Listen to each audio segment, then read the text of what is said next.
রাশিয়ার মাটির নিচে যে সম্পদ লুকিয়ে আছে তার দিকে নজর ছিল বহু দেশেরই, কিন্তু এই প্রথম রাশিয়ার প্রেসিডেন্ট ভ্লাদিমির পুতিন নিজেই সেই খনিজ সম্পদ আমেরিকাকে দেওয়ার প্রস্তাব রাখলেন। শুধু রাশিয়ার নয়, বরং রুশ অধিকৃত ইউক্রেইনের মাটিতেও থাকা মূল্যবান খনিজ দিতে চান তিনি।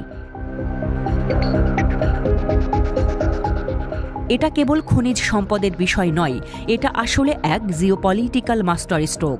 কিন্তু প্রশ্ন হচ্ছে, এতদিন যে রাশিয়া নিজের প্রাকৃতিক সম্পদ নিয়ে এত গর্ব করত, সেই রাশিয়া হঠাৎ করে কেন আমেরিকাকে প্রস্তাব দিচ্ছে? আর এই প্রস্তাবের আসল উদ্দেশ্য কি? এই নাটকীয় ঘটনাটির ভেতরের গল্প বের করে আনি। পুতিনের প্রস্তাব। সোমবার রাশিয়ার রাষ্ট্রীয় টেলিভিশনে এক সাক্ষাৎকারে পুতিন বলেন, রাশিয়া তাদের খনিজ সম্পদে আমেরিকাকে অংশীদার করতে প্রস্তুত। শুধু রাশিয়ার নিজস্ব খনি নয়, বরং ইউক্রেনের যে অংশ বর্তমানে রুশ নিয়ন্ত্রণে রয়েছে সেখান থেকেও আমেরিকা লাভবান হতে পারে।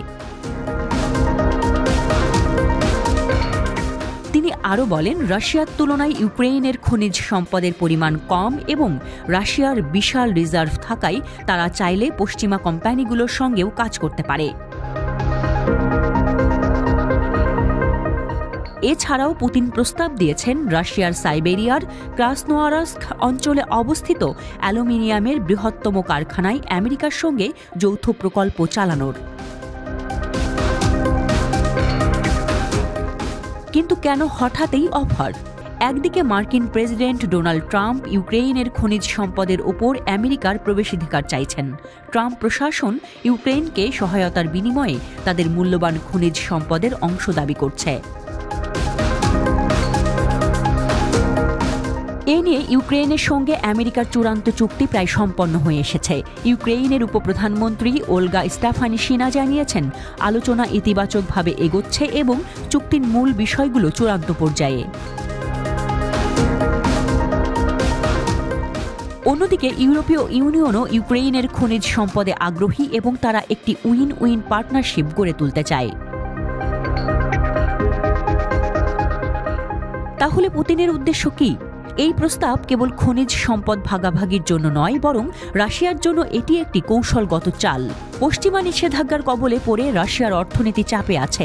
এমন পরিস্থিতিতে আমেরিকার সঙ্গে খনিজ সম্পদ নিয়ে চুক্তি হলে তা রাশিয়ার অর্থনৈতিক ও কূটনৈতিক অবস্থানকে আরও শক্তিশালী করবে।